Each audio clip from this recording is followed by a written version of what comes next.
Hello students, class 12 lesson 1 चल रहा है हमारा। मेरे अकॉर्डिंग मैं एनसीईआरटी के सिलेबस से चलता हूँ, तो उसमें पूरा कूलम्ब्स लॉ, उसका यूज, डाइपोल मोमेंट और गॉस लॉ और उसका यूज एक ही चैप्टर है। तो मेरे अकॉर्डिंग एक ही चैप्टर चल रहा है। अदर बुक्स कुमार मित्तल वगैरह के अकॉर्डिंग हम दूसरे चैप्टर में हैं और गॉस लॉ के चैप्टर को स्टार्ट कर रहे हैं। तो पहली टॉपिक या हम अपने एनसीईआरटी के अकॉर्डिंग ही देखें तो आज की जो हमारी टॉपिक है सतत आवेश वितरण कंटिन्यूअस चार्ज डिस्ट्रीब्यूशन। आवेश जब आप कहीं पे रखते हैं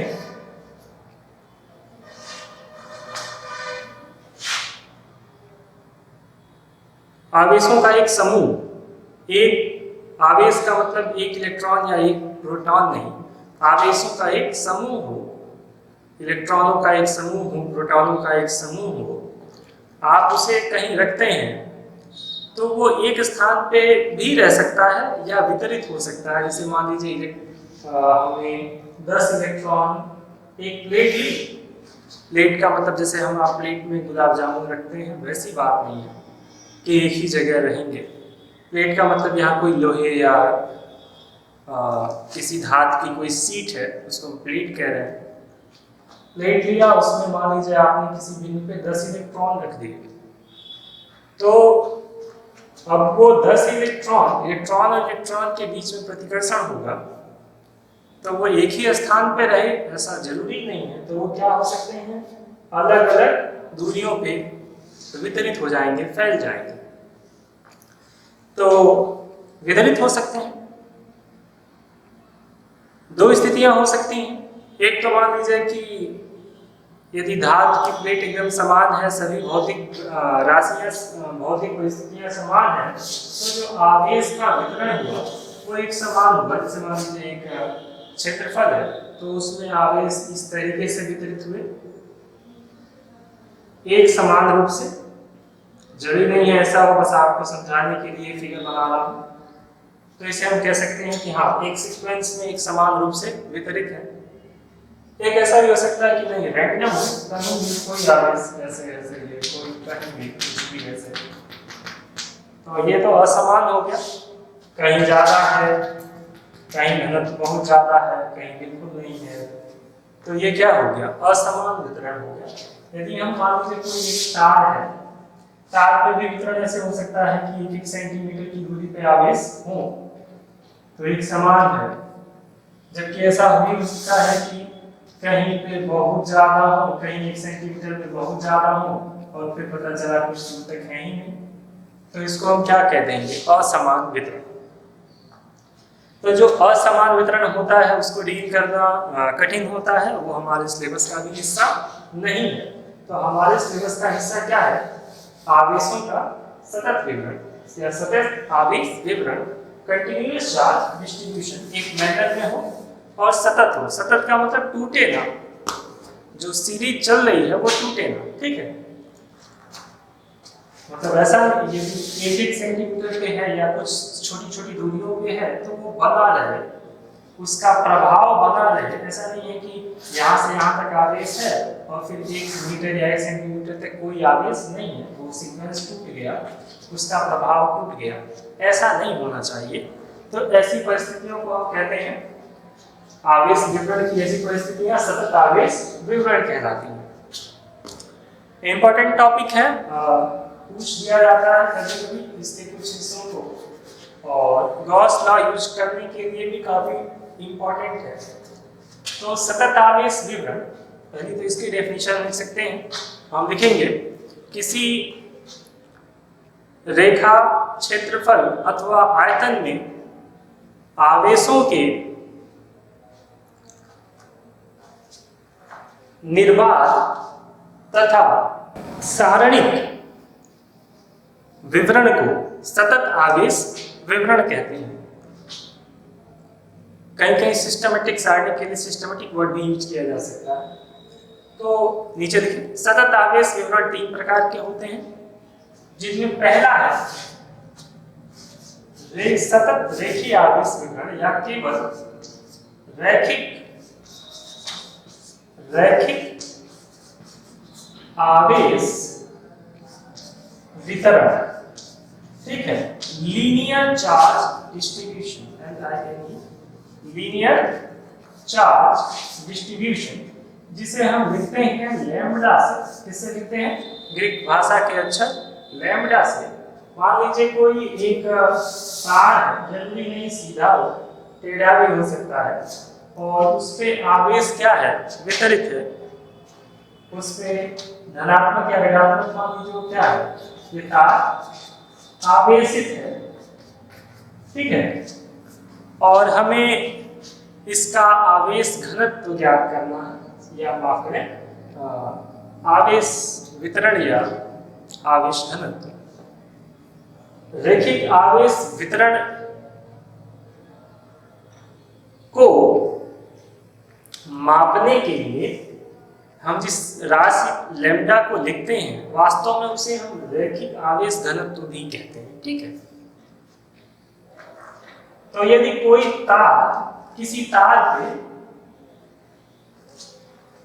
आवेश सतत रूप से वितरित है, तो आवेश के ऐसे वितरण को हम क्या कहते हैं? रैखिक आवेश वितरण।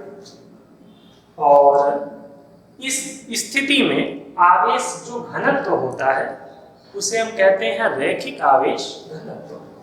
तो रैखिक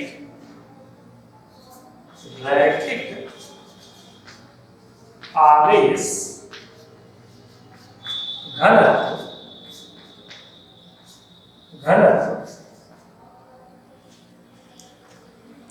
को हम कैसे परिभाषित करते हैं?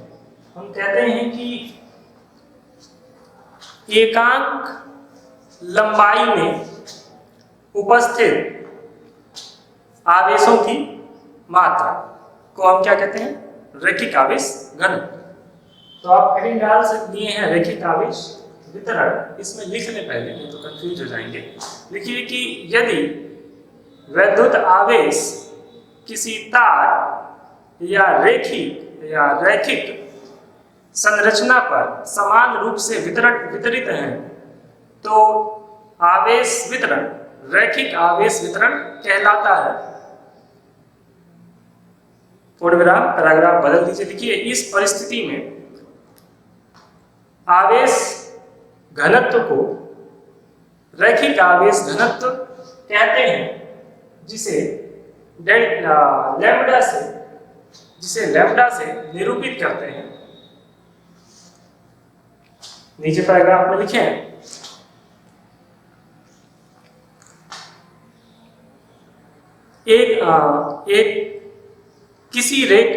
किसी रेखा पर एकांक लंबाई में निहित आवेश की मात्रा को रैखिक आवेश घनत्व कहते हैं। पूर्णविराम। अतः रैखिक आवेश घनत्व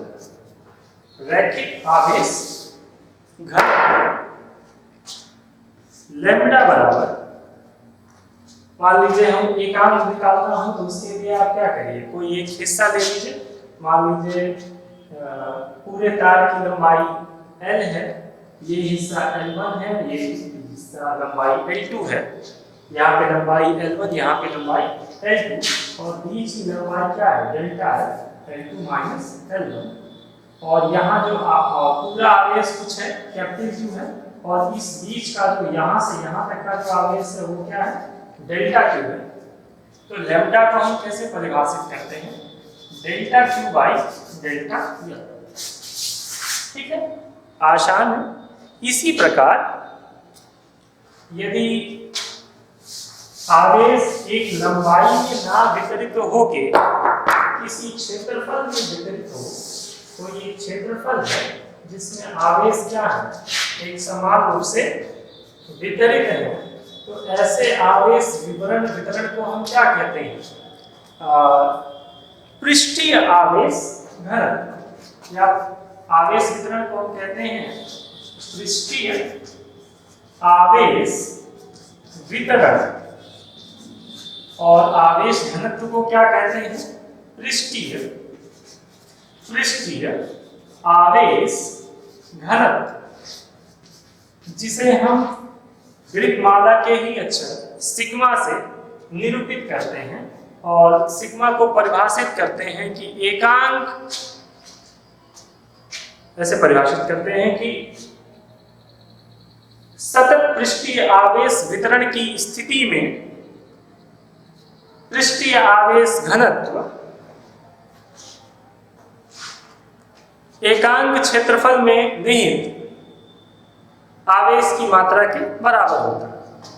तो हमेशा मान लीजिए आप इसमें क्या करेंगे, जैसे वहां आपने छोटा सा क्षेत्रफल लिया था, यहाँ भी छोटा सा, वहां लंबाई लिया था, यहाँ क्षेत्रफल ले लीजिए। मान लीजिए इस क्षेत्रफल में कितना आवेश है? डेल्टा क्यू, और क्षेत्रफल है कितना? Delta S. तो सिग्मा बराबर डेल्टा क्यू बटा डेल्टा एस। ऐसे ही कोई आयतन होगा तो उसको हम कहेंगे कि आयतनात्मक आवेश वितरण, और जो घनत्व होगा उसको हम कहेंगे आयतनात्मक आवेश घनत्व। उसको हम किससे निरूपित करते हैं? उसको हम निरूपित करते हैं रो से। कहते हैं कि आयतनात्मक सतत आयतनात्मक आवेश वितरण की स्थिति में आवेश घनत्व या आयतनात्मक आवेश घनत्व रो बराबर डेल्टा क्यू बटा डेल्टा बी, मतलब एकांक आयतन में निहित आवेश की मात्रा। सतत आवेश की स्थिति में एकांक आयतन में निहित आवेश की मात्रा को क्या कहते हैं? आयतनात्मक आवेश घनत्व। इसे किसे निरूपित करते हैं? रो से। तीनों, अब देखिए इस प्रकार हमारे पास कितने आवेश घनत्व हो गए? 3 तरह के आवेश घनत्व हो गए। एक हो गया लैम्डा, जो है डेल्टा एल छोड़ दें तो क्यू बाई एल। दूसरा हो गया पृष्ठीय एस बाई एल, और तीसरा हो गया हमारे पास आयतनात्मक रो, ये हो गया क्यू बाई बी। आयतन, इसका मात्रा क्या होगा? देखिए ऊपर कूलाम, नीचे ऊपर चार्ज, नीचे लंबाई, तो इसका मात्रा क्या हो गया? कूलाम प्रति मीटर। इसका मात्रा क्या हो गया? ऊपर, सॉरी ये क्यू है, गलती लिख दिया यहाँ पे, ऊपर आवेश होगा, नीचे एस होगा, ये फॉर्मूला, ठीक।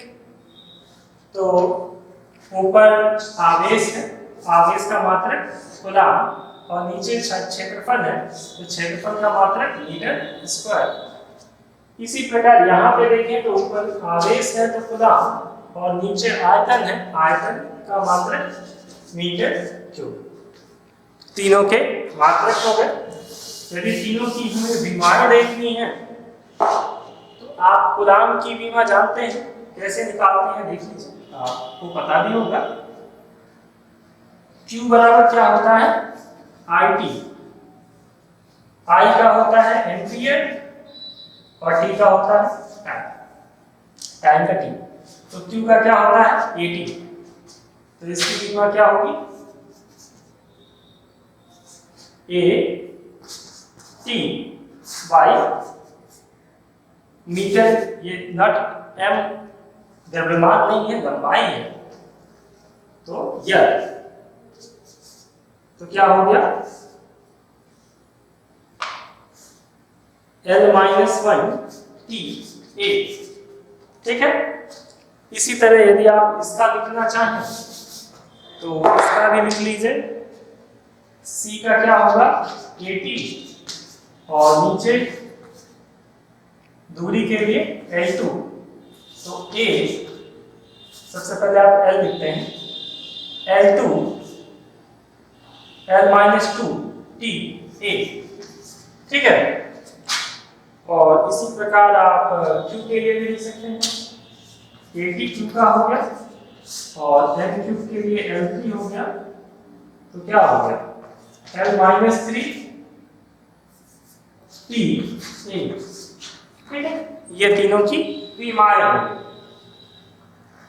तीनों के मात्रक और तीनों की विमाएं पूछते हैं कभी कभी, तो आप कंसेप्ट क्लियर रखिए, बुक पढ़ लीजिए, कोई क्वेश्चन हो तो सॉल्व कर लीजिए। इस पे एक छोटा सा न्यूमेरिकल भी देख लेते हैं। यदि मान लीजिए एक प्रश्न है और कहा गया है कि 2 मीटर या सेंटीमीटर ले लीजिए, 2 सेंटीमीटर भुजा के एक वर्ग में, 2 सेंटीमीटर भुजा के एक वर्ग में, ये बराबर कितना 2 सेंटीमीटर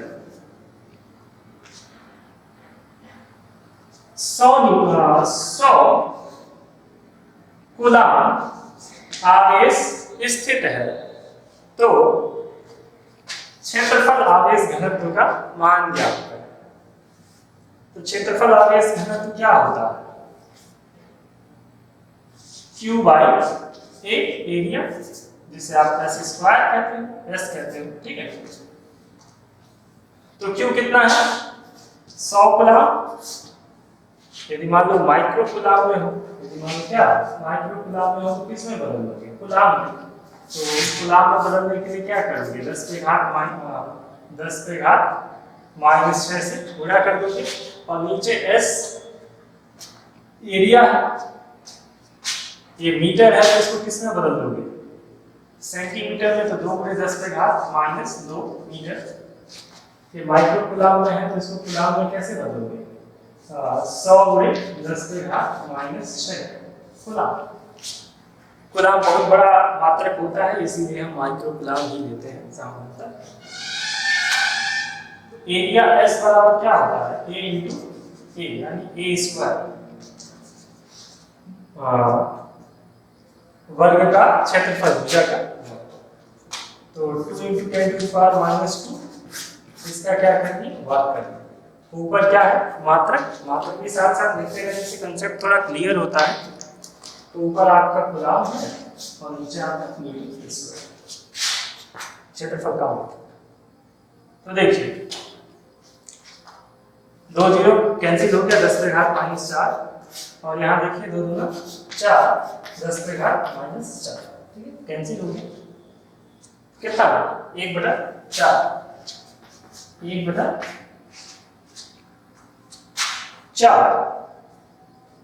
और कूलाम प्रति मीटर स्क्वायर, यदि हम सही है तो ठीक है। हाँ, कहीं कोई कैलकुलेशन में मिस्टेक हो सकता है तो आप क्रॉस चेक कर सकते हैं। तो सिग्मा का मान कितना आ गया? 1/4, आप इसको 0.25 भी लिख सकते हैं, कूलाम प्रति मीटर स्क्वायर। ये हमारा क्या है? आवेश घनत्व। ऐसे ही आयतन और लंबाई के लिए भी दिया जा सकता है, आप कैलकुलेट कर लेंगे, इजी होता है। और इस टॉपिक से आपको 1 या 2 नंबर बोर्ड परीक्षा में कंफर्म मिल जाते हैं। तो जरूर इस पे न्यूमेरिकल सॉल्व कर लें। कोई दिक्कत हो तो कमेंट सेक्शन में जाएं या व्हाट्सएप ग्रुप पे कमेंट कर सकते हैं। Okay, thank you.